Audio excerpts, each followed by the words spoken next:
को मनाने के लिए घर के लगभग सभी सदस्य अपने रिश्तेदारों के वहां गए हुए थे और उसी रात तकरीबन 12 बजे एक युवक उस घर में घुसता है, जहां पर घर में सिर्फ उसके पिता और उसकी 15 वर्ष की बेटी सो रहे होते हैं।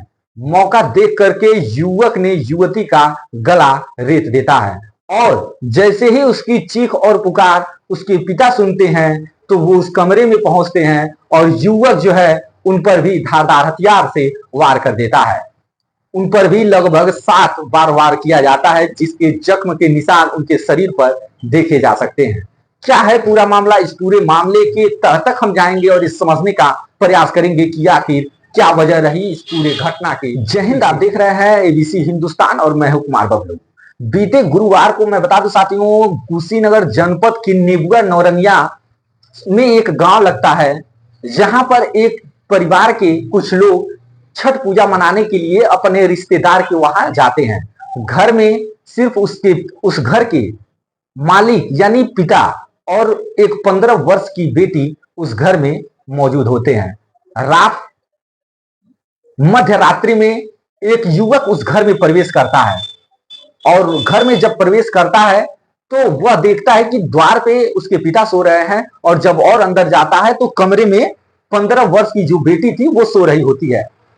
इसको देखते हुए युवक ने उस युवती का धारदार हथियार से गला काट देता है। वजह क्या है, वजह अभी नहीं क्लियर हो पाया है, लेकिन मिली जानकारी के अनुसार उस युवती का गला काटा जाता है और गला काटने के बाद उसका चीख और पुकार जैसे ही उसके पिता सुनते हैं वो जग जाते हैं और आनंद फानन में उस कमरे की तरफ बढ़ते हैं। लेकिन वह लड़का जैसे ही वहां से बाहर आता है तब तक उसके पिता के भी ऊपर जो है धारदार हथियार से वार कर देता है। उसके पिता भी लहूलुहान हो जाते हैं और ऊपर लगभग 7 बार वार किया जाता है।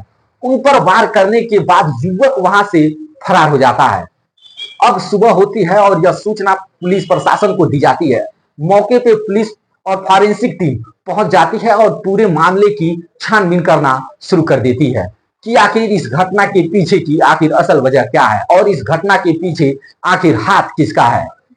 इस पूरे मामले पे एसपी रितेश सिंह ने बताया कि इस पूरे मामले को गहनता से जांच की जा रही है और क्या कुछ तथ्य निकल के आएगा वो देखना ही अब बड़ा ही दिलचस्प होगा। बाकी इस पूरे घटनाक्रम ने पूरे गांव और पूरे शहर को जो है झकझोर कर रख दिया है, जहां पे बीते कई दिनों से लगातार हत्याएं देखने को मिल रही हैं। अब पुलिस प्रशासन पे भी अब ये देखना होगा कि किस तरह से वह इस प्रकार की क्राइम और अपराधों पे अंकुश कैसे लगा पाएगी। बाकी इस प्रकार की घटनाओं को लेकर के आपकी क्या प्रतिक्रिया है वो आप हमें कमेंट बॉक्स में कमेंट करके जरूर बताइएगा। बाकी अन्य खबरों के लिए आप हमारे चैनल को सब्सक्राइब नहीं किए तो चैनल को फॉलो जरूर कर लीजिएगा। फिर मिलते हैं देश दुनिया की तमाम खबरों के साथ, तब तक के लिए जय हिंद।